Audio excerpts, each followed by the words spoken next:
114 അധ്യായങ്ങളുണ്ട് ഖുർആനിൽ. ഏറ്റവും വലിയ സൂറത്തുൽ ബഖറ 280-70 കണ്ടുണ്ട് ആയത്ത്. സൂറത്തുൽ കൗസർ 3 ആയത്ത്.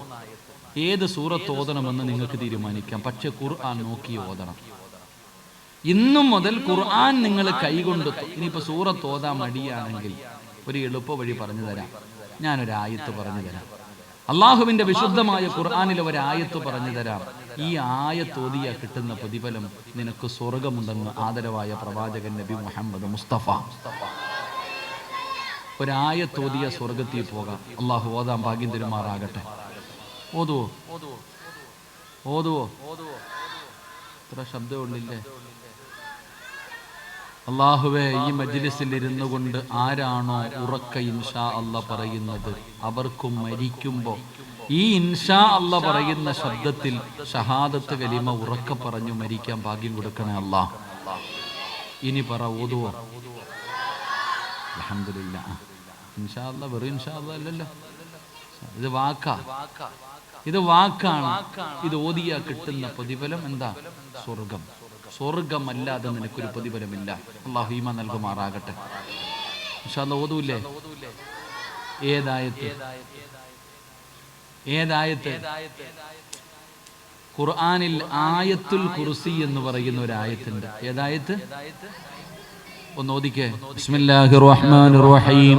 അല്ലാഹു ലാ ഇലാഹ ഇല്ലാ ഹുവൽ ഹയ്യുൽ ഖയ്യൂം ലാ തഅഖുദുഹു സിനത്തുൻ വലാ നൗമുൻ ലഹു മാ ഫിസ് സമാവാതി വമാ ഫിൽ അർദ് മൻ ദല്ലദീ യശ്ഫഉ ഇൻദഹു ഇല്ലാ ബിഇദ്നിഹി യഅലമു മാ ബൈന ഐദീഹിം വമാ ഖൽഫഹും വലാ യുഹീതൂന ബിശൈഇൻ മിൻ ഇൽമി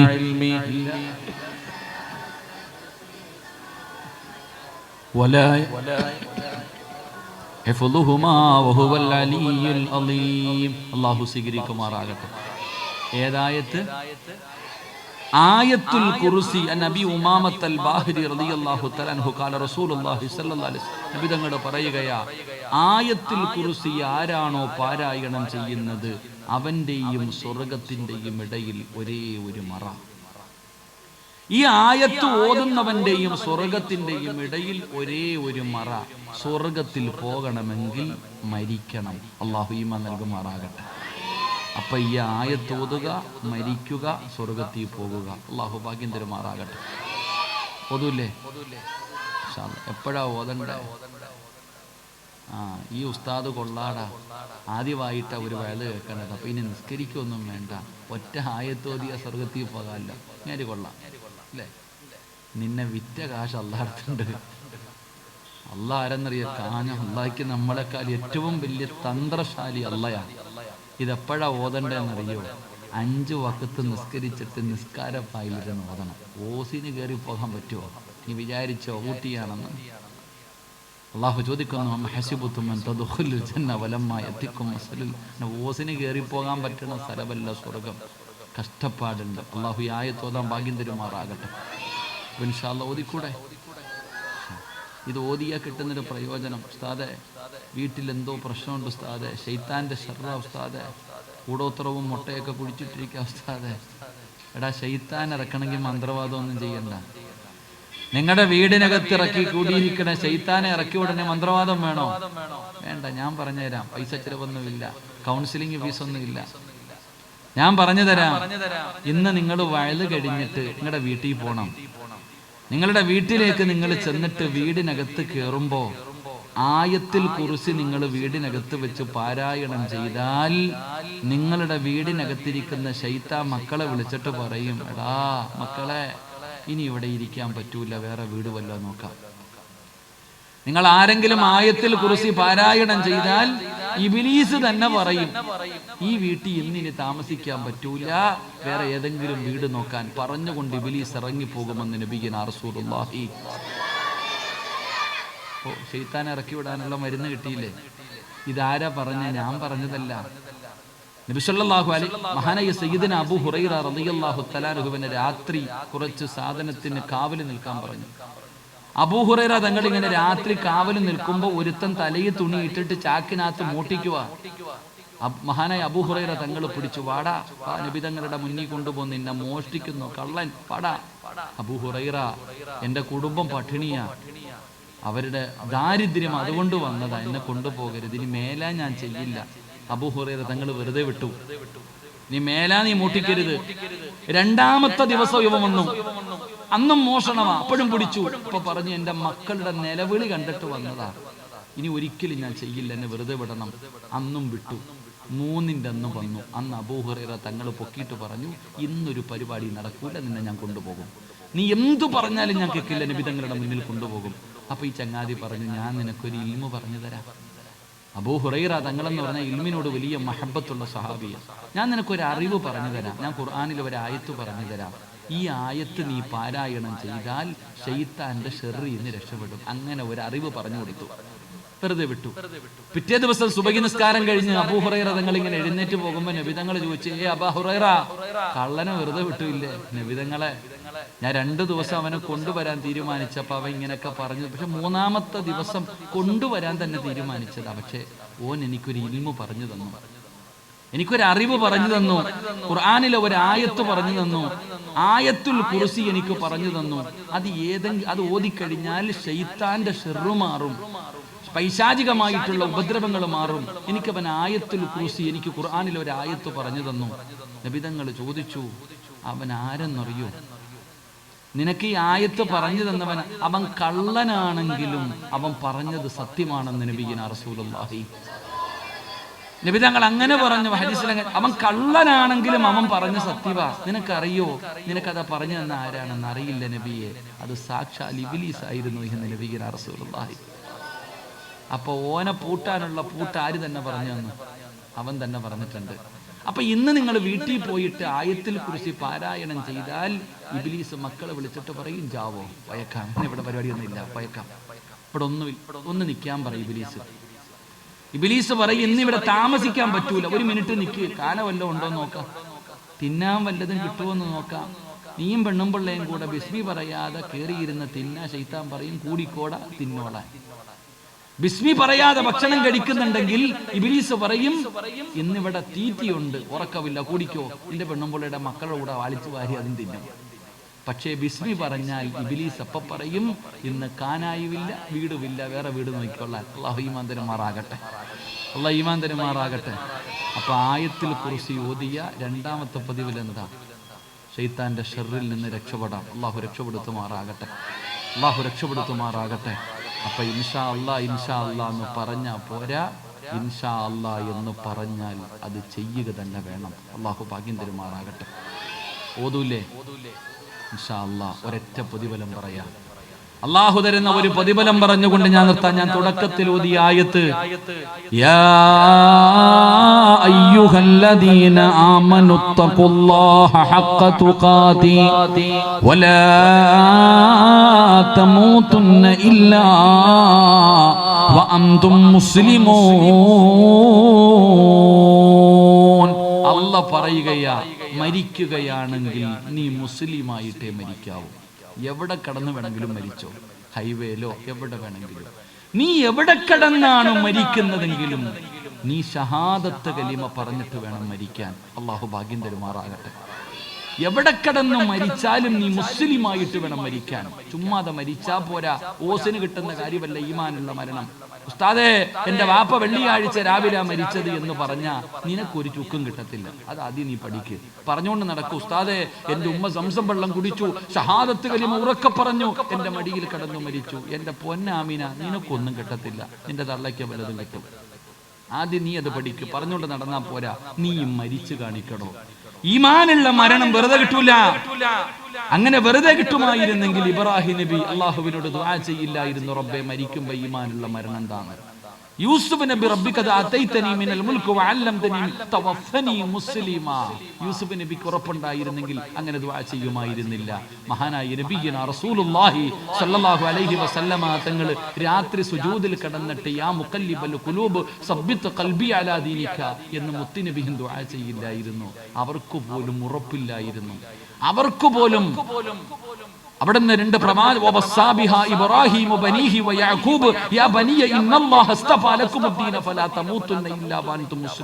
മക്കളെ മരിച്ചാ മുസ്ലിമായിട്ടേ മരിക്കാവൂ എന്ന് മക്കളോട് പ്രവാചകന്മാർ വസിയത്ത് ചെയ്യില്ലായിരുന്നു. അതുകൊണ്ട് സഹോദര, മരിച്ച ഈമാനോട് കൂടി മരിക്കണം. അള്ളാഹു ഭാഗ്യം തരുമാറാകട്ടെ. അള്ളാഹ് ഭാഗ്യം തരുമാറാകട്ടെ. ഇൻഷാ അല്ലാഹ് മരിക്കൂലേ അങ്ങനെ? വെള്ളിയാഴ്ച മഗ്രിബിന് മുമ്പ് ഖബറിനകത്ത് പോയി കിടക്കണം.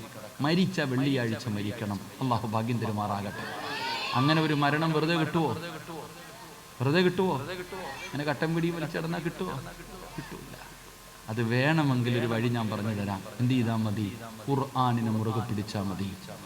അള്ളാഹുവിന്റെ വിശുദ്ധമായ ഖുർആൻ, ആ വിശുദ്ധമായ ഖുർആനിനെ മുറുകെ പിടിച്ച നിനക്ക് അല്ലാഹ് നല്ല മരണം നൽകും. അള്ളാഹു നമുക്ക് ഈമാൻ നൽകുമാറാകട്ടെ. അള്ളാഹു ഈമാൻ നൽകുമാറാകട്ടെ. ഞാൻ വെറുതെ പറഞ്ഞതല്ല. അള്ളാഹുവിന്റെ വിശുദ്ധമായ കലാം ഇന്ന് മുതൽ എന്ത് സംഭവിച്ചാലും ഓതാൻ വിടില്ല നിങ്ങളെ ഇബ്ലീസ്. നിങ്ങൾ അള്ളാഹുവിന്റെ കലാം ഓതാൻ അവന് സമ്മതിക്കില്ല.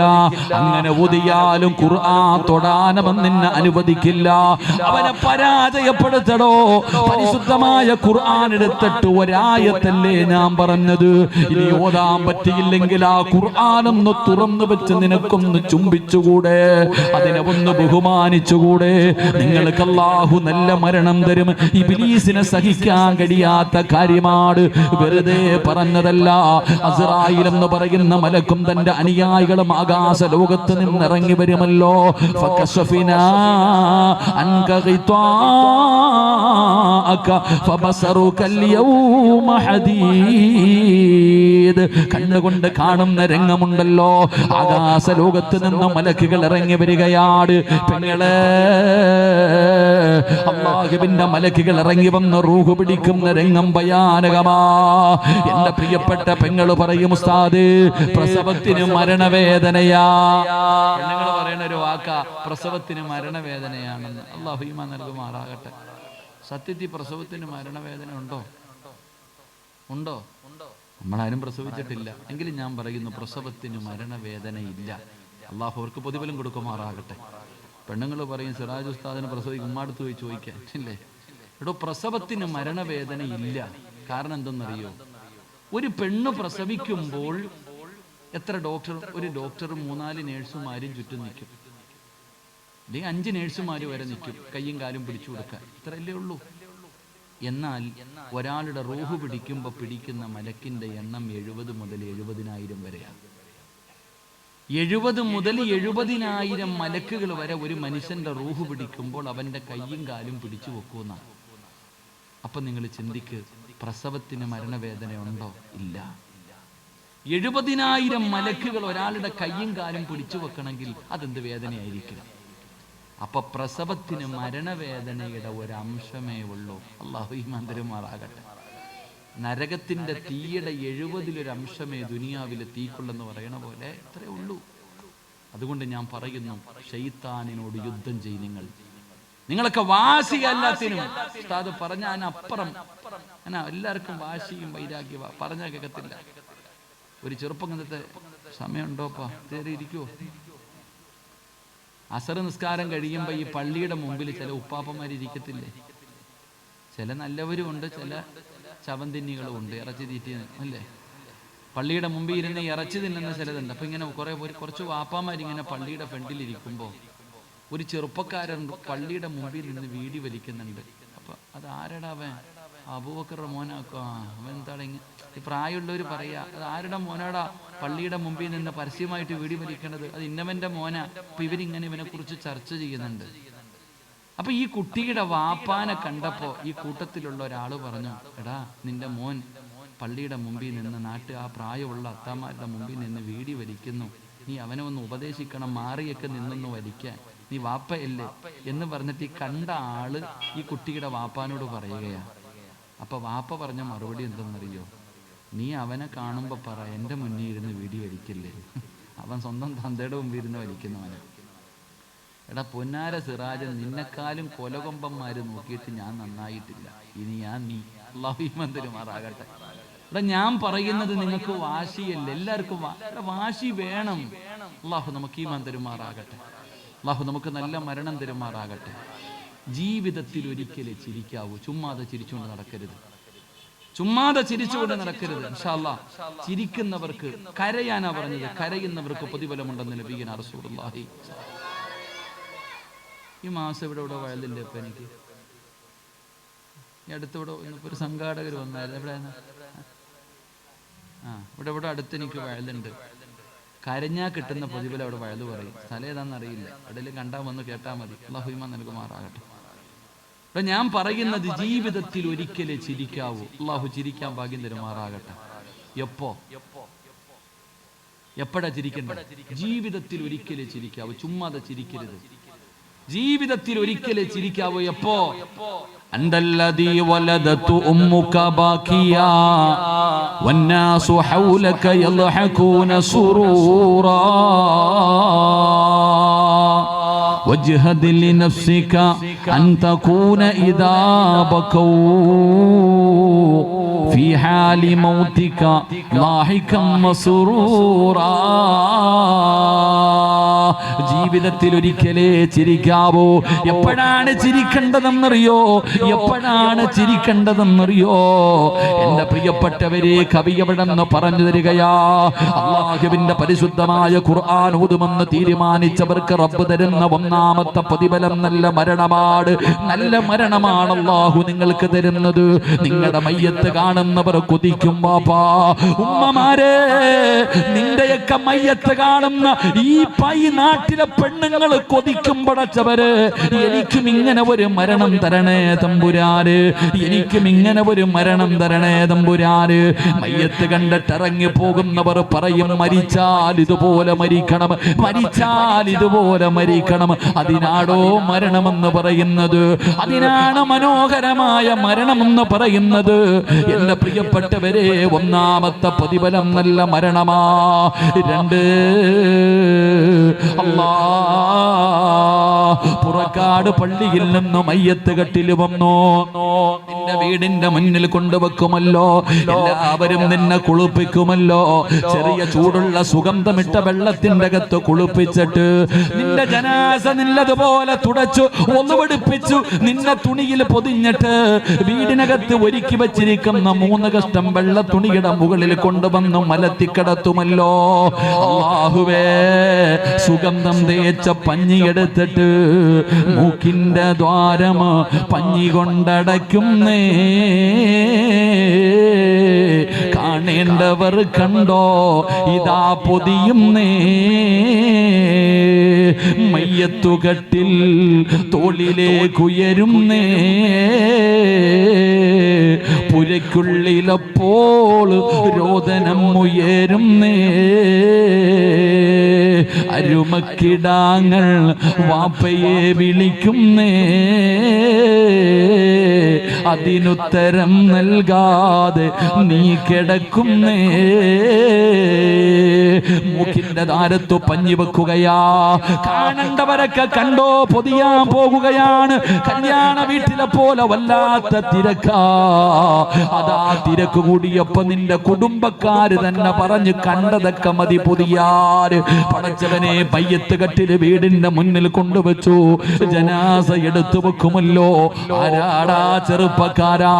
വാപ്പാ, നിന്റെ മയ്യത്ത് കട്ടിലേക്ക് നിന്റെ ജനാസ എടുത്തു വെച്ചിട്ട് 6 പേര് ജനാസ കട്ടില് ചുമക്കുമല്ലോ. ആരാ വാപ്പാ നിന്റെ മയ്യത്ത് ചുമക്കേണ്ടത്?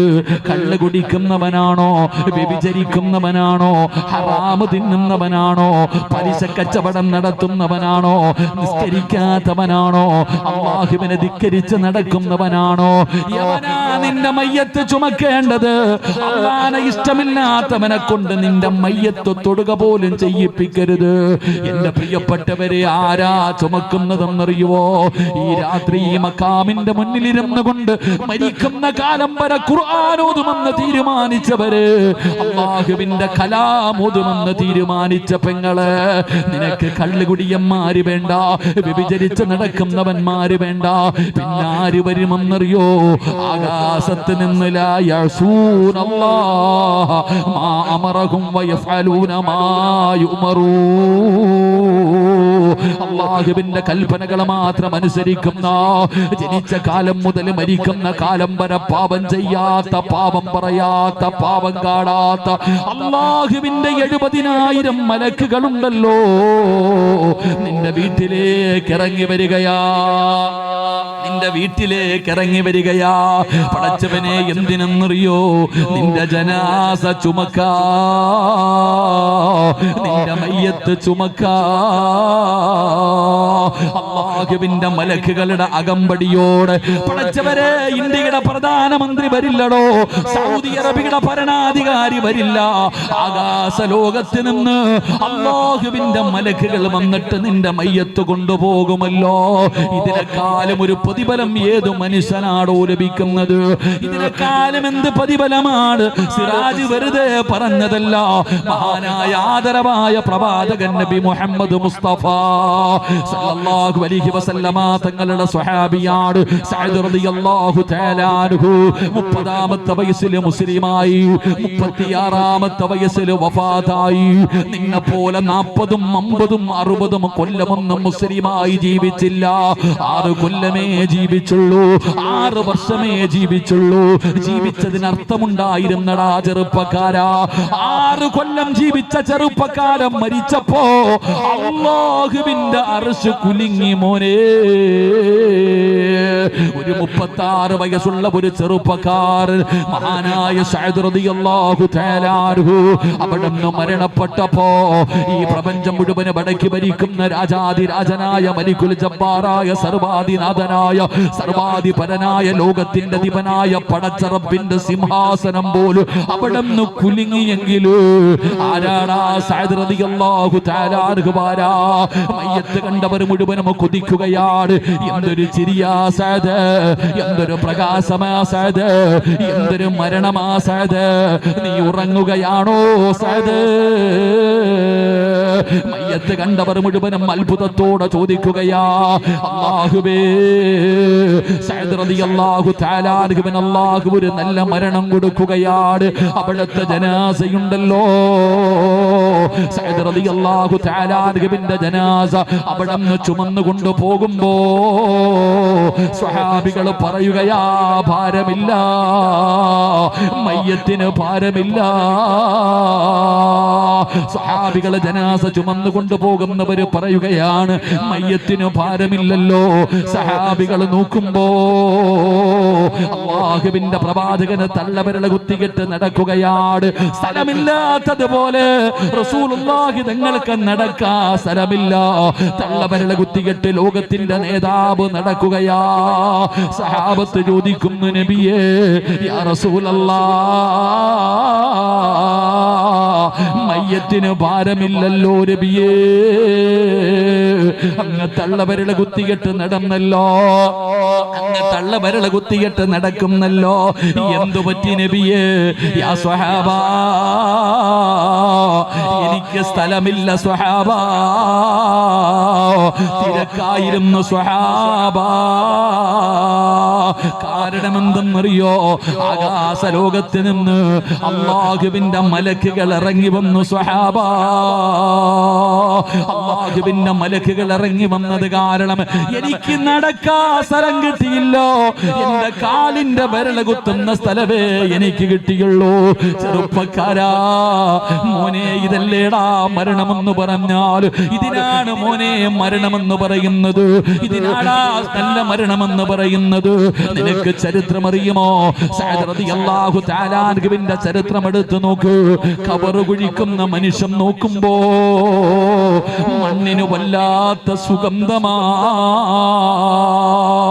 ഖബറിലെ മണ്ണിന് പോലെ സുഗന്ധമാ, ഖബറിലെ മണ്ണിന് പോലെ സുഗന്ധമാ.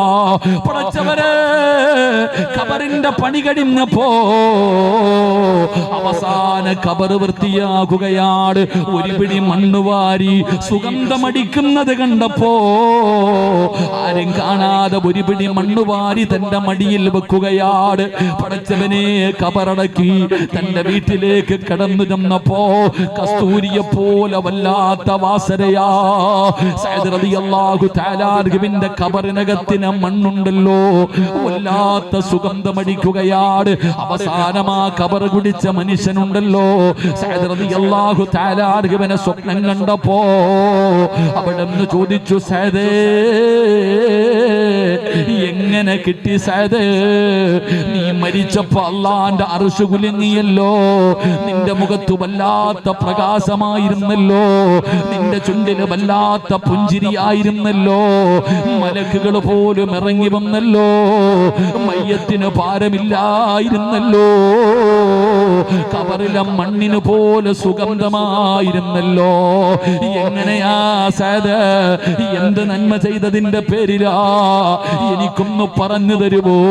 ഞാൻ നിനക്ക് ഖബർ കുടിച്ചു തന്ന മനുഷ്യനാ, ഞാൻ നിനക്ക് ഖബർ കുടിച്ചു തന്നവനാ, ഒന്ന് പറഞ്ഞു തരുമോ?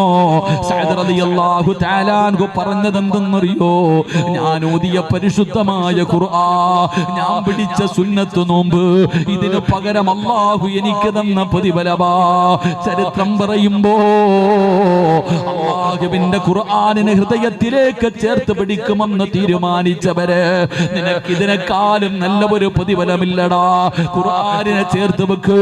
മദീനത്ത് ജന്നത്തുൽ ബഖി എന്ന ഖബർസാനിലേക്ക് കടന്നു ചെല്ലുമ്പോ അങ്ങ് നടന്നതിന്റെ മധ്യഭാഗത്ത് പോകുമ്പോ ഒരു ഖബർ കെട്ടിയിട്ടിരിക്കുന്നത് കാണാ. ആരുടെ ഖബർ എന്നറിയോ? മഹാനായ സയ്യിദുനാ ഉസ്മാൻ ഇബ്നു അഫ്ഫാൻ റളിയല്ലാഹു തആല അൻഹു. ആരാടാ മോര്? തന്റെ വീട് മുഴുവനും ശത്രുക്കൾ വളഞ്ഞിട്ടിട്ട് ഉസ്മാൻ തങ്ങളുടെ വീടിനകത്ത് തടങ്കലിൽ വെച്ചിരിക്കുകയാണ്. നിസ്കരിക്കാൻ പള്ളിയിൽ പോകാൻ അനുവദിക്കുന്നില്ല. അവസാനം മരണമടുത്തെന്ന് പറഞ്ഞപ്പോ ഉസ്മാൻ റളിയല്ലാഹു തആല അൻഹു അല്ലാഹുവിന്റെ പരിശുദ്ധമായ ഖുർആൻ എടുത്ത് വെച്ച് പാരായണം ചെയ്യുകയാ. വീട് തീയിട്ട് മോനെ, വീടിന്റെ വാതിൽ തീയിട്ട് നശിപ്പിച്ചു. ശത്രുക്കൾ ഉസ്മാൻ തങ്ങളുടെ വീടിനകത്തേക്ക് കടന്നു വന്നു.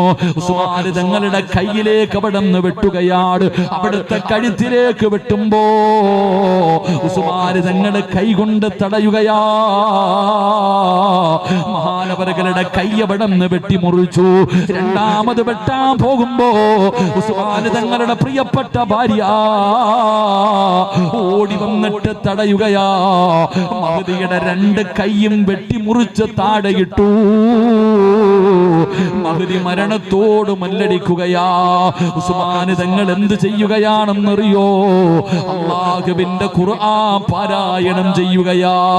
ഉസ്മാൻ തങ്ങൾ ഖുർആൻ ഓതുകയാടാ.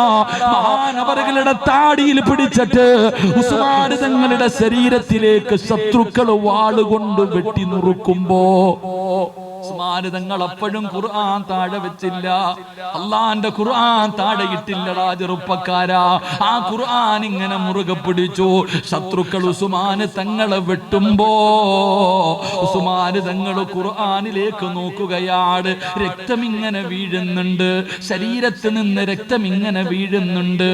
ഏതായത്തിന്റെ മുകളിലാ വീണത്? ആ മരിക്കുന്ന സമയത്തും ഉസ്മാൻ തങ്ങൾ ഖുർആനിലേക്ക് നോക്കിയത് ഏതായത്തിന്റെ മുകളിലാ? ചിരിച്ചടാ ചെറുപ്പക്കാരാ. ഉസ്മാൻ തങ്ങൾ എപ്പോഴും ചിരിച്ചതാണ്. എന്റെ പ്രിയപ്പെട്ടവര്, ഖുർആനിനെ ഇഷ്ടപ്പെടുന്നവർക്ക് അല്ലാഹു കൊടുക്കുന്നത് നല്ല മരണമാ. നീ പേടിക്കണ്ട. നിന്റെ ഭാര്യയില്ലെങ്കിലും നിന്റെ മക്കളില്ലെങ്കിലും കൂടപ്പറപ്പില്ലെങ്കിലും കുടുംബക്കാരില്ലെങ്കിലും കൂട്ടുകാരില്ലെങ്കിലും അല്ലാഹുവിന്റെ ഖുർആൻ നിന്റെ കൂടെയുണ്ടടാ. ആ ഖുർആൻ നാളെ നിന്നെ കയ്യിൽ പിടിച്ച് സ്വർഗത്തിലേക്ക് കൊണ്ടുപോകുമെന്ന് നബി മുഹമ്മദ് മുസ്തഫ സല്ലല്ലാഹു അലൈഹി വസല്ലമ തങ്ങൾ പറയുമ്പോ നിർത്തുകയാ. വാസിയുണ്ടോ? എപ്പോഴാ ചിരിക്കേണ്ടതെന്നറിയോ? അന്തല്ലദീ വലദതു ഉമ്മുക ബഖിയാ വന്നാസു ഹൗലക യൽഹഖൂന സുറൂറാ وجهد لنفسك أن تكون إذا بكوا في حال موتك لاحقا مسرورا. ഉമ്മ എപ്പോഴും പറയും മരണവേദനയുടെ വേദനയും എന്താണ് നിന്നെ പ്രസവിച്ചതെന്ന്.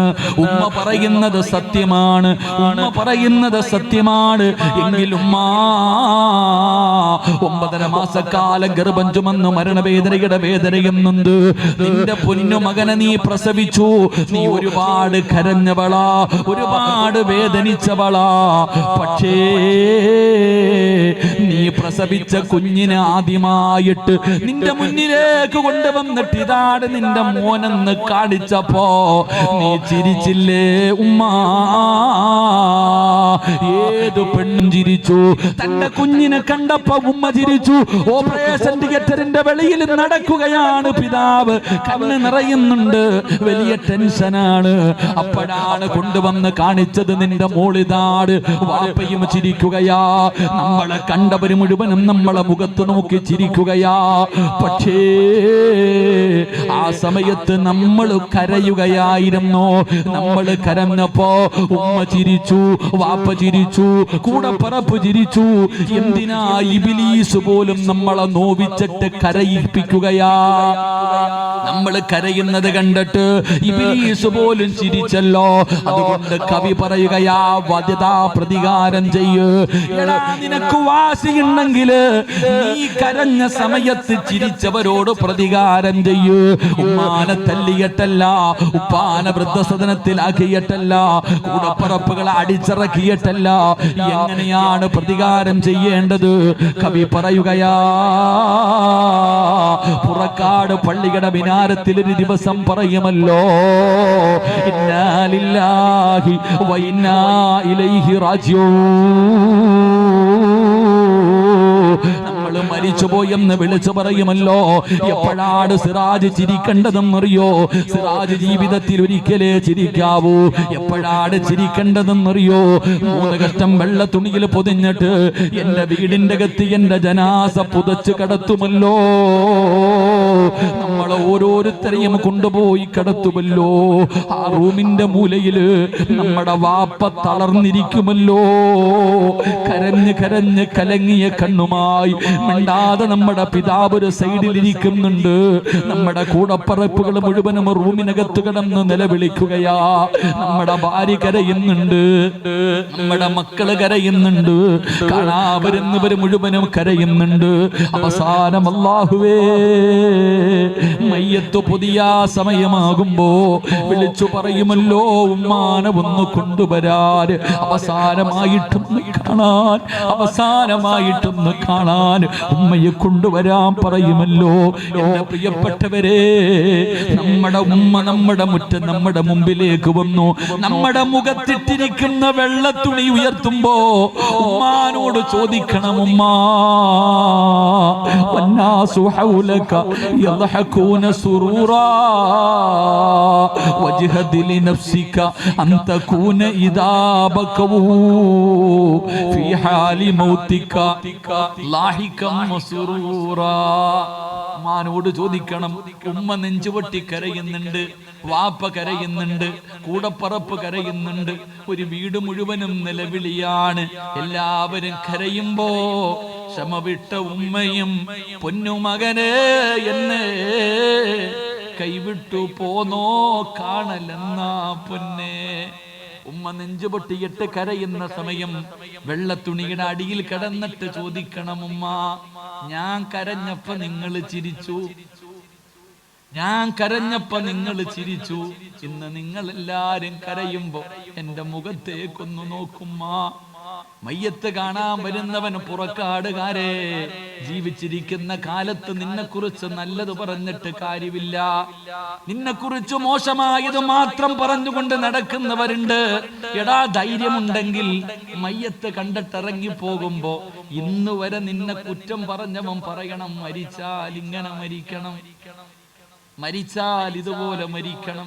എന്തൊരു വെളിച്ചമാ അല്ലാ, എന്തൊരു പ്രകാശമാ അല്ലാ.